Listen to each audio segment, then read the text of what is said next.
인식 못할 때도 있고, 그다음에 또 사탄도 인식 못할 때가 있죠. 안 보이니까요. 그러나 영적인 이 두 실체를 늘 인식하면서 이 땅을 우리가 살아갈 때 이 영적인 승리라는 것이 우리에게 주어질 수가 있습니다.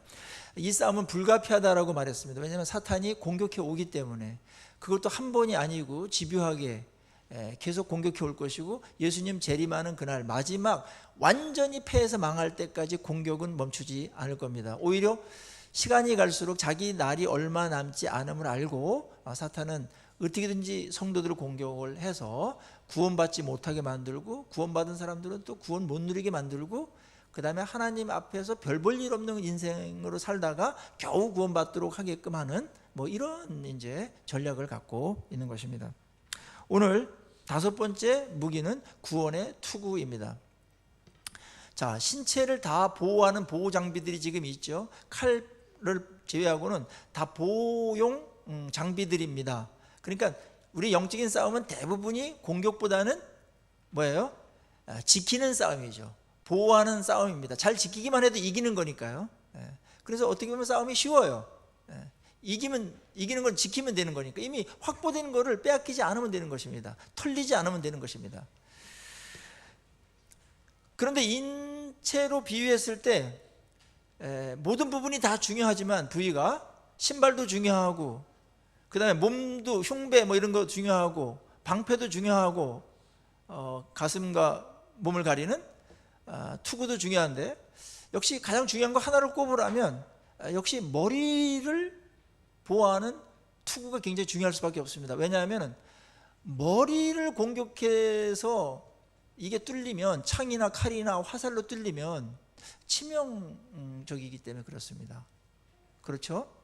그래서 군인들도 보면은 이 헬멧을 꼭 쓰고 철모를 쓰죠. 그 무거운 철모를 이 여름에도 행군할 때도 꼭 씁니다. 왜냐하면 이 머리가 공격당하면 그거는 돌이킬 수 없는 패배로 이어지기 때문에 그렇습니다.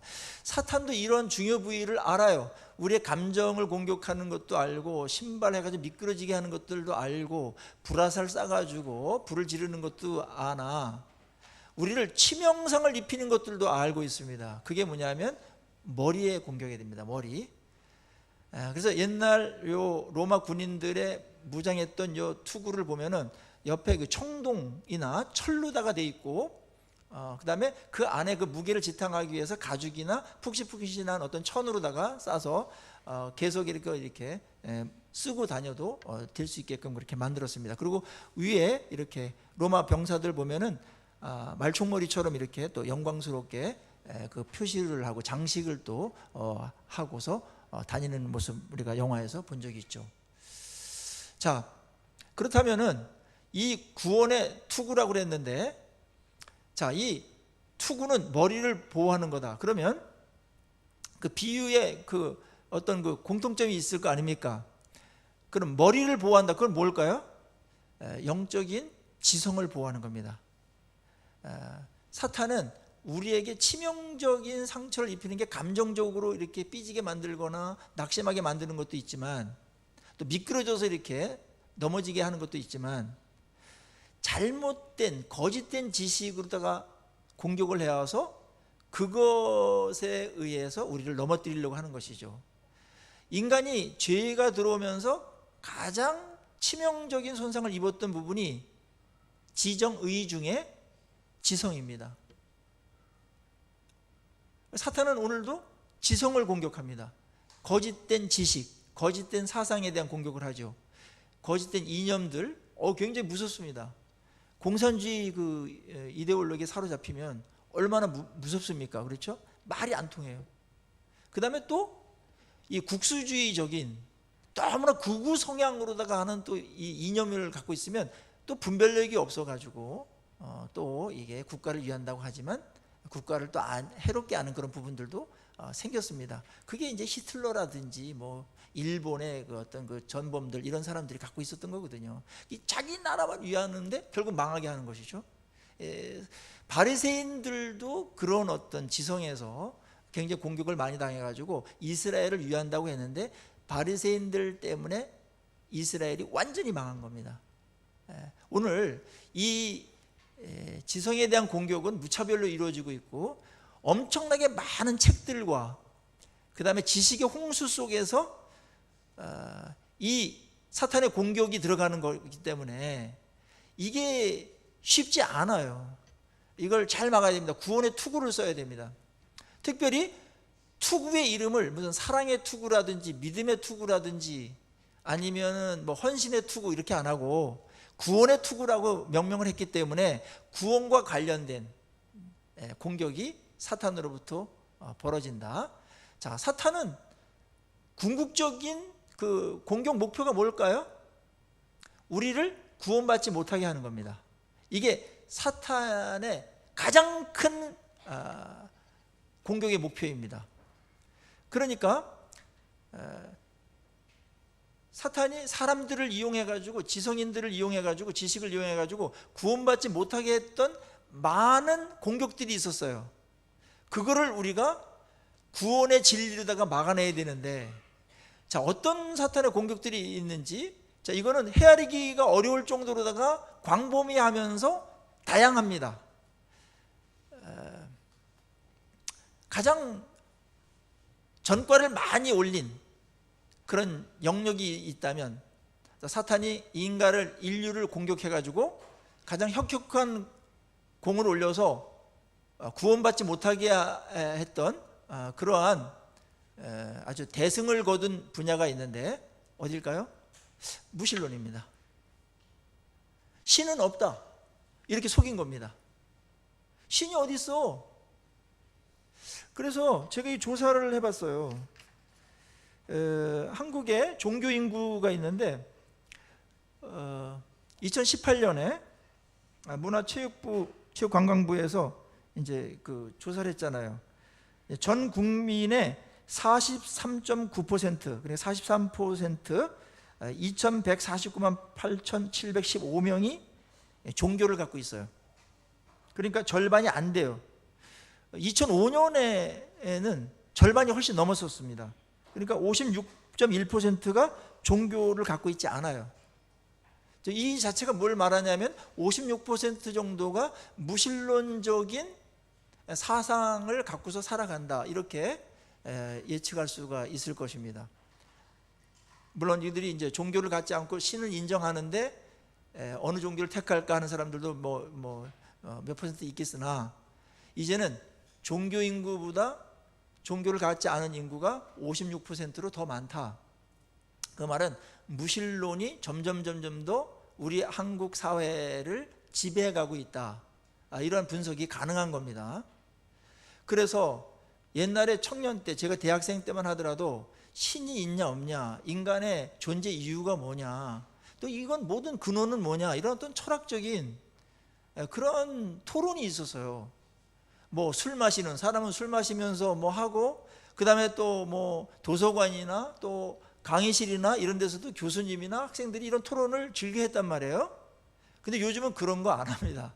신에 대한 그런 것들은 좀 일부 하는 것 같아요. 근데 우리 내면에 하나님께서 우리를 만드실 때 신에 대한 그리움을 남겨놨어요. 그 종교성인데, 종교적인 성향이 우리 안에 있어가지고 하나님 안에서 하나님을 계속 이제 찾도록 하는 종교성을 우리에게 줬기 때문에 그거를 끄집어내서 복음을 전하고 천국과 지옥 얘기를 하면서 구원받도록 이렇게 설득해 가지고 도와주는 그런 일들이 많이 벌어져야 되는데, 아예 이러한 것들에 대해서는 그냥 우습게 생각한다든지 가볍게 생각하지, 뭘 그렇게 고리타분하게 그런 걸 하냐, 이런 식으로. 신이 어딨냐, 이 과학시대에 우주선이 지금 명왕성을 가고 있는 이 시대에, 화성을 가고 있는 시대에 무슨 신이 있냐, 이런 얘기들이 이제 많이 만연되어 있죠.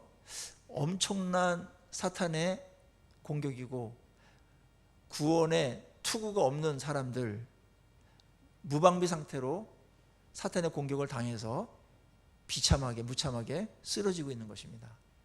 이거를 누가 공격이라고 알겠습니까? 그 사람 개인적인 성향이나 개인적인 개통 철학이나 그렇게 얘기를 하지, 성경이 안 가르쳐 주면 이 세계를 몰라요. 설명이 안 되고 해석이 안 되는 겁니다. 오늘 이 부분에 있어서 성경은 계속해서 말하고 있으면서 이게 굉장히 위험한 거다. 뭐 신이 있다고 해야 뭘 얘기가 될 거 아닙니까? 천국과 지옥을 꺼낼 거 아닙니까? 여기에 이제 가지를 친 것들 중에 하나가 이제 우리가 잘 아는 진화론 같은 것들입니다. 뭐 찰스 다윈은 나중에 임종 직전에 예수 그리스도를 믿고 세상을 떠났다고 하는데, 그도 이 진화론에 대해서 이게 진리다 그렇게 말하지는 않았다고 계속 말했어요. 하나의 이론이다, 론이 아닙니까? 론은 가설이에요. 팩트가 아니란 말이에요. 이제 추정하는 겁니다. 그런데 이 이제 진화론이 왜 히트를 쳤냐 하면, 과학자들이 하나님이 만들었다라는 건 과학의 영역이 아니고 종교의 영역이라고 그들은 생각하고 있던 차에 뭔가 궁색했어요. 뭘 설명을 해야 될 거 아닙니까? 원인과 결과로다가 인과응보로다가 모든 걸 설명하는 그들인데, 도대체 이 무에서 뭐가 나왔다라고 하는 이 부분을 설명을 못하고, 그다음 수많은 생명체들, 그다음에 하늘의 별들과 수천억 개의 그 위성들과 그다음 태양의 이런 모든 것들, 이 지구가 살 수 있는 이런 어떤 기적 중의 기적이 이런 조건들, 이런 것들을 설명해낼 수가 없었어요. 그러던 차에 이제 진화론이 나오니까 바로 이거다 해서 그거를 맹신하고 추종하게 됐는데, 이제 사탄이 그러한 지성을 또 활용해서 엄청난 그런 승리를 거두게 됩니다. 오늘날 하나님이 없다고 하는 많은 사람들, 무신론자들이 있는데, 그거는 본인이 말할 입장에 있지 못합니다. 우리가 다 알다시피 하나님이 없는 걸 어떻게 증명하겠습니까? 전지한 분이 아니면, 전능한 자가 아니면 하나님이 없다라는 것은 증명이 불가능합니다. 그냥 나는 그렇게 생각이 든다, 이거는 뭐 솔직한 말일 수 있겠으나, 하나님이 없다 어떻게 그걸 확신합니까? 없는 것을 증명해낼 수는 없어요. 근데 단 있는 거 증명하는 건 너무 쉬워요. 1000명이 없다 하더라도 한 명이 확실하게 갖고 있으면 있는 거예요. 그런 측면에서 무신론자들하고 토론하고 논쟁하는 것에 대해서 너무나 기피할 필요는 없습니다. 물론 괜히 기분을 상하게 해가지고 논리적으로 이겼다고 그래가지고 그들이 일로 돌아오는 건 아니나, 설명할 수 있을 때까지는 설명해야 된다. 대화해야 됩니다. 대화하지 아니하고서는 계속 거기에 어둠에 갇혀 있어서 그게 전부인 것처럼 그렇게 살아가는 사람들이 점점 많아지고 있다.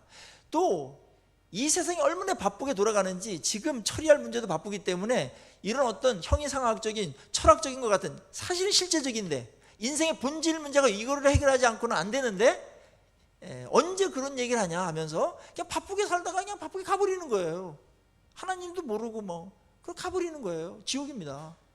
사탄의 아주 그냥 그 가장 강력한 무기와 공격인데, 이 머리가 그대로 공격당하면서 헬멧을 쓰지 않고 다니기 때문에 그대로 당하는 경향이 있습니다. 동시에 그러면 신이 있다고 여기는 사람들은 어떤가? 사탄은 신이 있다고 하는 거기까지 온 사람들에게는 신이 여러 개가 있다, 구원의 방법도 여러 가지가 있다, 꼭 기독교만이 아니다, 예수 그리스도만이 유일한 구원자가 아니다. 왜 그렇게 독단을 부리며 어거지를 부리며 그렇게 편협한 얘기를 해가지고 화합이 안 되게끔 만드냐, 이런 식으로다가 구원의 길을 왜곡 변질시키고 있죠. 그럴듯해요. 지성인들에게는 또 이게 또 호감이 가는 겁니다. 진화론 같이. 사탄은 계속 우리의 교만과 인간의 어떤 우월감을 굉장히 자극하면서 성경을 받아들이는 것을 조금 열등하거나 뭐 지성적이지 않거나 이런 식으로다가 매도를 해요. 그래서 많은 사람들이 또 그 자극을 받아가지고 또 뭐 자랑질하기 좋아하잖아. 인간은 뭘 안다, 좀 앞서간다, 이런 것이 또 인간에게 굉장히 약점이 있기 때문에 그걸 알아요, 사탄은. 그래서 그걸 공격하는 겁니다. 그래서 요즘 같은 경우에는 기독교만 구원이 있다고 말하지 말자, 그 하나의 우리 전제로 하고 사귀자, 이래서 이제 모든 종교가 구원이 있는 것처럼 말을 하고 있습니다. 최근에 제가 확인한 바에 의하면 김수환, 추기용, 저는 존경합니다, 개인적으로. 그러나 그의 모든 사상을 저는 받아들이지 않아요. 특별히 이 다원주의적인 발언을 하셨어요. 그 위험한 발언이더라고요. 예수 그리스도만 구원이 있다고 성경은 도저히 다 그런 전제 속에서 말하는데 다른 데도 구원이 있는 것처럼 말을 하시더라고. 그건 받아들였습니다. 뭐 민주주의를 위해서 일했거나 사회의 정의를 위해서 그냥 청렴한 삶을 살 본을 보였던 그런 모범들은 우리가 공경할 수 있으나, 존경할 수 있으나, 여러분 그 속에도 사탄은 공격을 하는데 뭘 공격하냐? 구원에 대한 거는 사탄이 집요하게 공격을 해서 존경받게 만들고, 존경하는 사람의 입으로 예수만이 구원자가 아니다, 이런 말을 할 수 있도록 할 수 있다라는 겁니다. 교활하죠.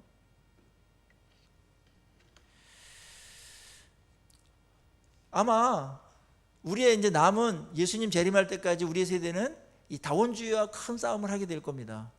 예수만이 유일한 구원자라는 거, 이걸 믿는 것이, 이거를 확고부동하게 갖고 있는 것이 구원의 투구를 쓰는 줄로 믿습니다. 구원의 투구를 쓰셔야 돼요. 그래야 이거 안 뚫힙니다. 동시에 인본주의가 만연해가지고 자기 생각, 자기 기준, 그게 성경보다도 우월한 것처럼 그냥 여기면서 살아가는 사람들이 많아요. 일단은 어리석음이고 자신을 모르는 무지이며 교만입니다. 이게 짬뽕이 돼가지고 인간이 성경을 이렇게 함부로 대하는, 그래서 인본주의적인 어떤 성향이 있을 때 하나님을 그냥 이렇게 대수롭지 않게 여겨요.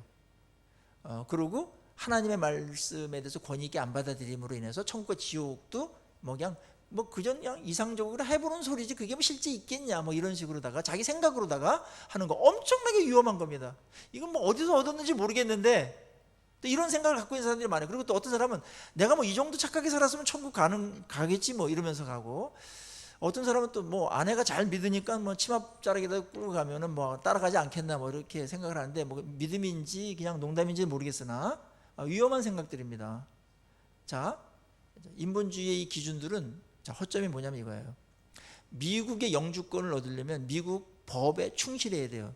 내 생각대로 나 이렇게 착하고 나 뭐 이렇게 건강한 시민이니까 미국 시민 뭐 가면 받아주겠지. 천만의 말씀 퇴짜입니다. 그건 자기 기준이에요. 그거는 지식도 아니며 어떤 근거도 없잖아요. 근거도 없는 걸 갖고서 자기가 이렇게 하면은 구원 받는다느니 천국 가겠다느니 뭐 이렇게 말하는 거는 얼마나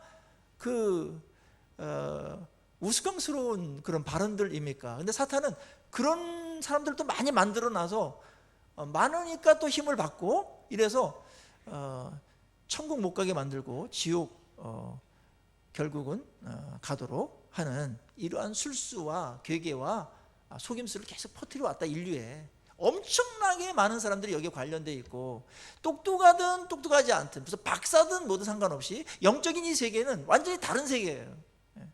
구원의 투구를 쓰지 않으면 그대로 뚫혀서 그 인생이 처참해집니다.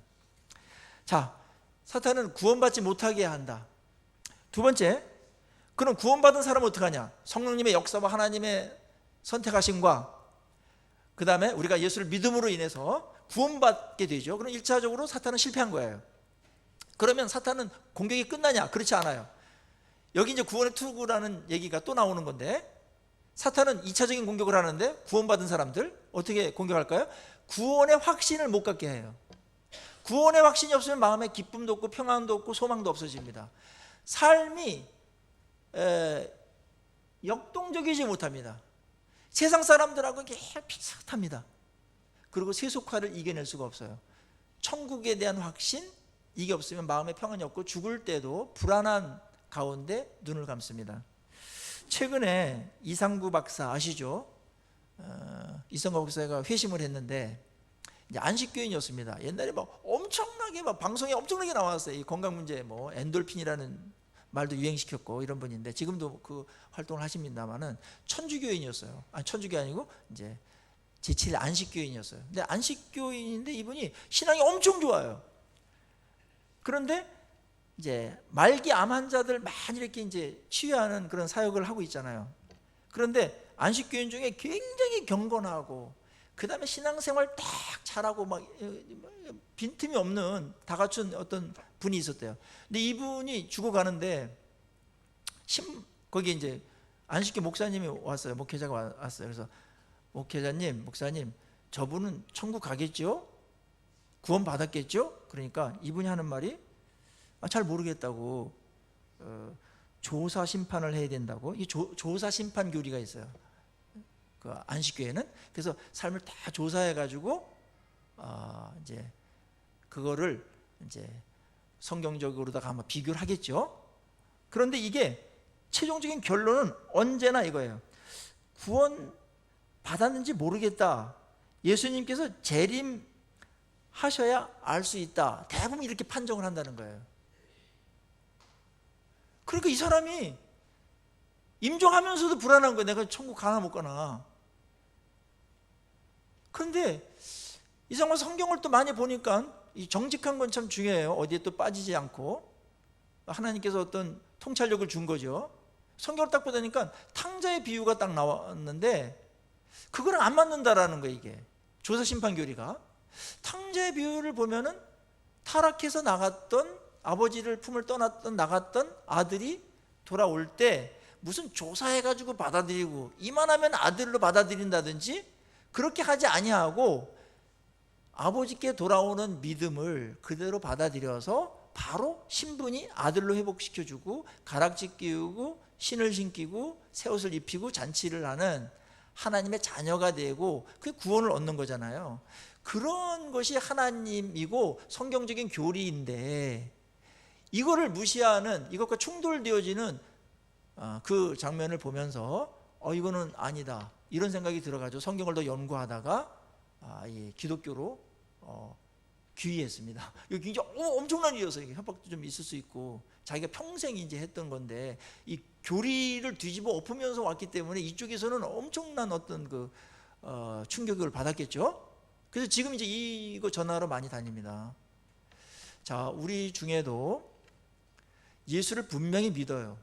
그거는 우리가 분명히 확인해야 돼요. 그거는 예수를 나의 유일한 구원자로 인격으로 그를 영접했는지 믿었는지, 그게 확인되면 그 사람은 이 땅에서 조금 열매가 부족하고 못 살고 이런 것들이 있을지라도 관계가 이미 형성된 것이고 믿음으로 의로워진다라는 로마서 전체에 강력한 교리가 있어요. 이게 복음입니다. 행함으로 구원받지 않습니다. 철학이나 고행으로 어떤 적선으로 다 구원받지 않습니다. 이게 세상 종교와 다른 겁니다. 성경에 아주 독특한 교리고 하나님의 지혜이며 하나님이 인간을 사랑하는 겁니다. 물론 구원은 받았는데 하나도 변한 게 없다. 그러면 그거는 다시 한번 정말 영접을 했는지 안 했는지, 믿음이 가짜인지 진짜인지는 확인할 필요는 있으나 예수 믿은 다음에 그래도 늦지만 조금이라도 변화가 있다, 온전한 사람은 아무도 없으니까 그건 기준이 될 수가 없어요. 이 정도 되면 구원받는다, 그것도 없어요.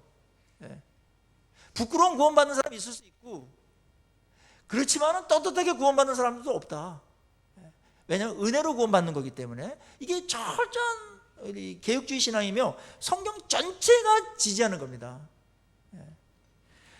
그러니까 내가 예수를 정말 나의 구주로 믿었다 이랬을 때 여러분들 그 연결돼 가지고 이렇게 가야 돼요. 나는 죄는 많으나 예수님을 믿었기 때문에, 또 성령께서 나를 또 믿게 하셨기 때문에 성경의 약속 그대로 내 죄가 예수님께 다 옮겨지고 내가 의로워지고 죄가 없는 것처럼 하나님께서 받아주셨다. 법적으로 이건 완벽합니다. 그거를 붙드셔야 됩니다. 그게 지성입니다. 그게 구원의 투구를 쓰는 겁니다. 그러면 사탄의 공격을 막아내는 겁니다. 많은 사람들이 흔들려요. 이게 구원의 확신에 대해서. 그러니까 매일 맴돌아요. 그리고 늘 불안해요. 구원을 누리지 못해요. 소망이 없어요. 뭐 구원 받았는지 언제 확실해야 뭘 누리든지 말든지 하고 인생을 걸어가지고 어떤 그 핍박이나 이런 것도 손해를 무릅쓰고라도 갈 텐데 구원 받았는지 안 받았는지 애매하면 이런 헌신들이 나오겠어요? 안 나오겠어요? 안 나옵니다. 사탄은 그래서 이걸 못 누리게끔 하려고 구원의 확신 계속해서 흔들어대는 것입니다. 로마서 10장 9절 10절에 보면은 내가 만일 내 입으로 예수를 주로 시인하며 또 하나님께서 그를 죽은 자 가운데서 살리신 것을 내 마음에 믿으면 뭐라고 그랬어요? 구원을 받으리라 그랬어요.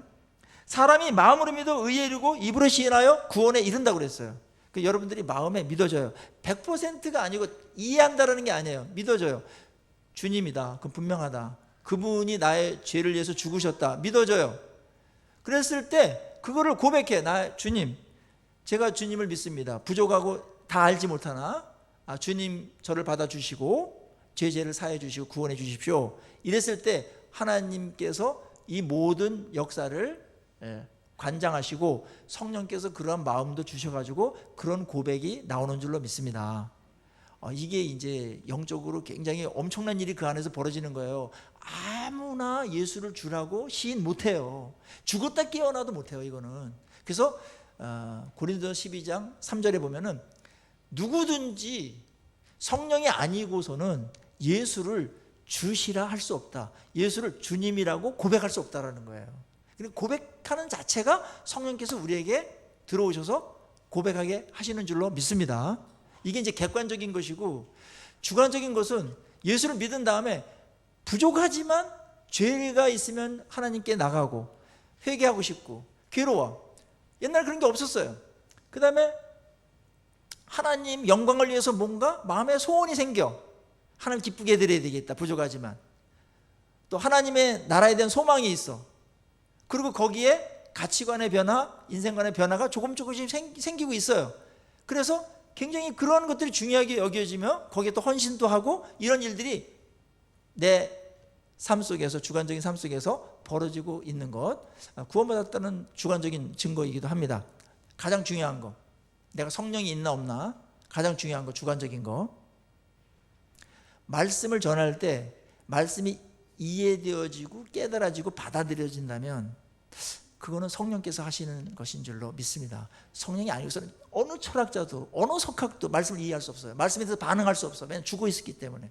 근데 어린아이들도 청소년들도 처음 온 사람들도 말씀을 했는데 다 이해하는 건 아니나 맞아, 받아들여야지, 그 말씀 맞습니다, 아멘 하면서 이렇게 이해가 되어지고 다 이해하는 건 아닐 수 있어요. 그건 시간이 걸리고 또 성숙도가 필요하니까. 근데 말씀이 받아들이게 돼요. 믿어지기 시작해요. 이거는 기적이 일어나는 겁니다. 성령께서 하시는 줄로 믿습니다. 이게 이제 구원의 확신을 가져도 좋은 증거들이 너무나 많은 것입니다. 구원의 확신을 갖고 살아가는 거, 구원을 누리는 거, 구원을 즐기는 거, 그게 바로 우리의 구원의 투구를 쓰는 건데, 사탄은 이거를 벗겨버리고 구원 받았는데도 불구하고 기쁘게 못 살고 구원을 즐기지도 못하고 천국의 소망도 못 갖게 가고 그렇게 하는 것이죠. 또 다른 구원의 투구의 역할은 이겁니다. 로마 병사들이 그걸 보호하는 것만 기능이 있는 게 아니고 여기에 로마 군인이다, 영광스러운, 명예스러운, 영광스러운 로마의 그 군인이다, 우리는 이런 영광스러움이 있었거든요. 로마 시민이다, 이런 거예요. 이제 그거를 또 우리가 이제 영적으로다가 접목을 시켰기 때문에 해석을 한다면 이겁니다. 구원을 받았어요. 구원의 확신이 있어요. 근데 사탄은 여기서 그 사람을 놔두지 않고 또 공격하는 거예요. 뭘 공격할까요? 그거 구원 별거 아니야. 천국, 지옥 그거 별거 아니야. 이래서 그 영광스러움을 못 보게 만들고 그 영광에 동참하지 못하도록 하는 겁니다. 이거는 많은 사람들이 지금 이 공격을 받아가지고 천국, 구원, 하나님의 기업 이런 것들 얘기하면 가슴이 뛰고 그 다음에 설레고, 어떤 손해가 있더라도 이 땅에서 어떤 경우에 망했을지라도 그거로 인해 가지고 이겨나가며 우리는 구원받았다, 이런 부분들을 이겨나갈 수가 있거든요. 얼마나 천국이 영광스러운 것인지, 얼마나 어마어마한 기업인지 이거를 못 알아가도록 사탄이 계속해서 디스해버렸다. 많은 사람이 여기에 많이 당했습니다. 근데 진짜 이 구원의 투구를 써서 천국의 소망과 천국의 영광과 그 기업의 풍성함을 아는 사람들은 이 땅에서 사는 자체가 굉장히 의연해요. 이 땅에 사는 거 가만히 보세요. 100년 기꺼이 산다고 해도 고생이 많고 출세하고 성공하고 아무리 잘 나간다 하더라도 잘 나가는 기간이 20, 30년 되지 않습니다. 그냥 20, 30년 위해 가지고 막 50년, 30년 막 노력해가지고 20, 30년 하는 거예요. 만약에 대학 교수가 됐다. 35세까지 아무것도 못하고 공부만 해야 됩니다. 죽어라 하고. 그 다음에 이제 65세에 은퇴를 해요. 왜냐하면 교수 되는 게 늦기 때문에 일반 교사들이나 이런 분들은 62세 은퇴인데 그 65세까지 연장해 주는데 그것도 짧아요. 근데 그 뭐 교수가 되면은 또 뭐 행복하냐? 연구해야 되고 연구실에서 방학도 없고 그냥 뭐 이렇게 치열한 경쟁도 해야 되고 뭐 그래야 그게 인생이에요. 뭐 잘 나간 사람을 지금 얘기 듣는 것이고 자기가 원하는 대로 했던 사람들이 지금 얘기를 듣는 겁니다. 그래야 30년입니다. 30년 그냥 이렇게 하다. 그러면 은퇴하면 아무도 알아주지 않습니다. 짧죠? 그 안에 또 얼마나 다른 사람 경쟁하면서 막 피튀는 싸움들이 있었겠습니까? 예. 요즘 우리 황 지사님 계시잖아요, 영대. 근데 그렇게 공부를 해가지고 교수 채용되는 게 어려운데 교수 명퇴자들이 무지 많이 는다는 거예요. 교감 명퇴자들, 교장 명퇴자들도 생기고 그 사이가 너무 힘든 거예요. 막 지쳐가지고 막 거기 올라가면 뭐 괜찮을 것 같지만 밑에서 볼 땐 괜찮아. 거긴 또 나름대로 독특한 밑에서 알 수 없는 고민들과 번민들이 있어요. 아픔이 있고 해결해야 될 굉장히 어려운 문제들이 있는 거예요. 그 사람만 알아요. 옆에서 부러워하는데 그냥 겉만 보고 부러워하는 거예요. 인생이에요 그게. 그래서 살다가 가는 거예요. 자, 성공한들 그게 50년 가겠습니까? 100년 가겠습니까? 1000년을 가겠습니까? 구원만 영원합니다. 그래서 성경은 계속 구원 얘기하는 거예요. 구원받았다. 근데 많은 사람들은 믿는 사람들은 구원이야 뭐 따놓은 당상이고 뭐 그런 거지 이러면서 그렇게 살아가는데 구원이 얼마나 엄청난 것인가를 모르면 이 땅에서 능력 있게 살아갈 수가 없어요.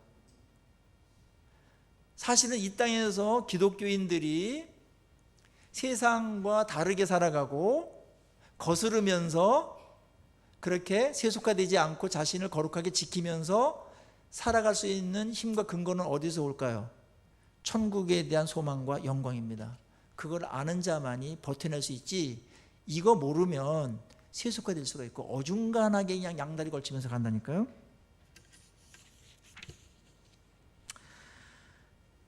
에베소서 1장 18절에 그래서 바울이 기도한 겁니다. 너희의 마음의 눈을 밝히사 그의 부르심의 소망이 무엇인지 알게 해달라고. 부르심의 소망이 뭐예요? 택하심, 우리 예정하심, 구원하심, 그 소망이 무엇인지 알게 해달라고. 그 다음에 성도 안에서 그 기업의 영광의 풍성이 무엇인지 알게 해달라고 간구했습니다. 기도 제목이 4개 나오는데 2개가 천국에 대한 그런 소망과 영광을 알게 해달라는 기도예요. 이게 근본입니다. 저는 기독교가 이 땅에서 정말 빛이 되어지고 그 다음에 소금이 되어지면서 많은 사람들을 유익하게 하고 복되게 해야 된다라는 그런 삶을 그런 생각들 갖고 있어요. 성경이 지지니까요. 착한 행동도 해야 되고 우리 다 같은 생각이죠. 그런데 왜 기독교가 이걸 못할까요? 어디에 원인이 있을까요? 미성숙한 데도 있어요. 그러나 더 파고들으면 손해봐야 되는 부분인데 이 부분은 다르게 살아야 되거든요. 근데 그런 용기가 없는 거예요. 그 용기는 어디서 나오는 거예요? 천국의 영광을 맛본 자만이 나오는 거예요. 천국의 소망이 있을 때만 그 용기가 나오고 그런 결정을 하게 되지 말로는 천국의 영광이 있다, 천국 소망하면서 그게 엄청난 거다 이렇게 말할지 모르겠으나 그 구원의 투구가 벗겨져가 사탄에 세뇌당한 사람들은 그래서 이 땅에서 기왕이면 돈 많이 벌고 기왕이면 출세하고 난 밟더라도 그렇게 살아가야 되는 거 아니냐 이렇게 세뇌당한 겁니다. 거기서 적당한 타협이 이루어졌고 그래서 기독교인들이 어디 가서 복되기 위해서 하나님의 영광을 위해서 손해보는 일을 안 하니 가정에서든 어디서 손해보는 일을 안 하니 빛이 되겠습니까? 거룩해지겠습니까 그게? 결국 이익 챙기느냐고 거룩하지 않은 것이고 그러면 거룩하게 손해봐야 되는데 뭔가 보상이 있어야 돼. 인간은 그냥 손해 못 봐요. 인간들은.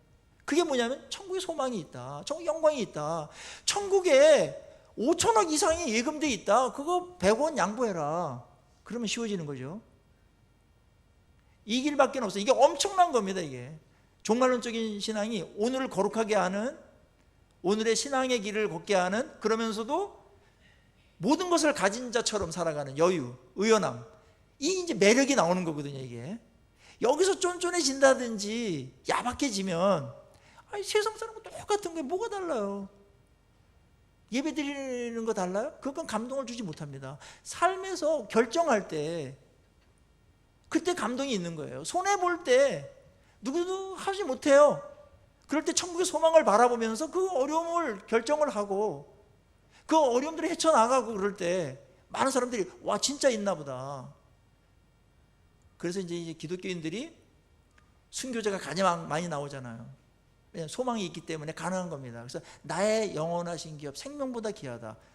모든 인생이 글로 가게 돼 있어요. 이 땅은 잠깐입니다. 잠깐이지만 아무렇게나 살면 안 돼요. 그게 결정되기 때문에. 그래서 로마서 8장 18절에서 그 유명한 말씀 있죠. 생각건대 현재 고난은 장차 우리에게 나타날 영광과 좋게 비교할 수 없도다. 사탄은 사도 바울은 그렇게 말한 겁니다. 생각해 보니까 논리적인 추론으로 이 땅에서 우리 현재 고난을 당해 예수 믿기 때문에, 근데 장차날 영광과 비교해 보니까 우리의 고난이라는 것은 잠시 잠깐이고 그 영광에 비하면 아무것도 아니다. 달게 받자, 달게 손해보자, 달게 당하자, 그렇게 가는 겁니다. 이게 있을 때 사람이 얼마나 의연해지고 대인이 되는지 몰라요. 이걸 못 넘어섭니다. 사람들은 이 소망이 있는 사람만 넘어가고, 이 영광을 아는 사람만, 맛본 사람들만 타넘어가게 돼 있어요. 기독교가 그래야 멋있는, 매력 있는, 세상에서 빛이 되는 그런 성도가 되고 교회가 되는 줄로 믿습니다.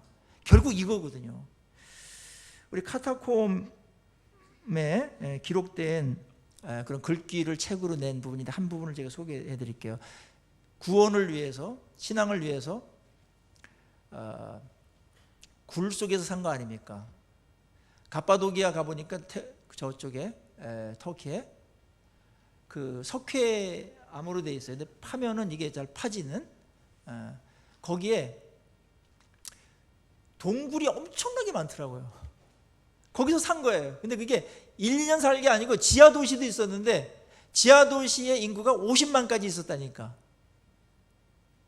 근데 그게 200년 동안 살았다니까, 거기서 대대로. 야, 신앙을 지키기 위해서, 그냥 천국을 소망하면서 살았던 거예요.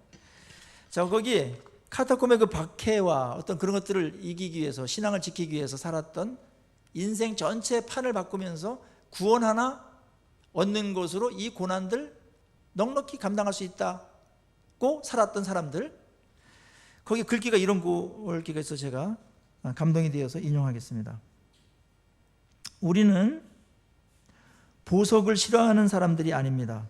다만 영원한 보석을 원하는 사람들입니다. 우리는 재물을 싫어하는 사람들이 아닙니다. 다만 썩지 않는 재물을 원하는 사람들입니다. 우리는 명예를 싫어하는 사람들이 아닙니다. 우리는 예수님과 함께 할 수 있는 최고의 명예를 원하는 사람들입니다. 우리는 즐거움을 싫어하는 사람들이 아닙니다. 우리는 다만 영생의 즐거움을 원하는 사람들입니다. 우리는 포도주를 싫어하는 사람들이 아닙니다. 다만 우리는 영생의 즐거움을 원하는 사람들입니다. 우리는 바보가 아닙니다. 다만 거룩한 신부가 되기 위해서 잠시 바보처럼 보이는 길을 선택한 사람들입니다. 천국의 소망이 주는 엄청난 능력이죠. 그래서 오늘날 이 구원의 투구가 벗겨진 사람들 때문에 이런 삶이 안 나온 것이고, 구원의 투구를 쓴 사람들에 의해서 간헐적으로 이러한 신자들이 우리 주변에 있는 것이죠.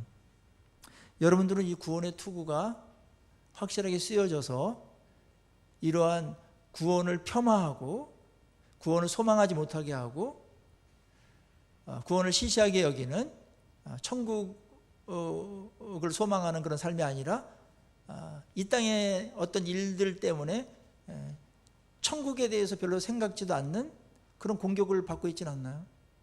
사실 우리의 능력과 우리의 삶의 여유는, 자유로움은, 평화는 여기에 있는 건데요. 구원의 투구, 아무리 열정이 있더라도 구원의 투구가 벗겨져서 사탄의 공격을 당하면 천국의 가치를 모르니까, 영광을 모르니까 다른 것들이 집착하게 되면서, 그러면서 신앙이 변질되는 것입니다.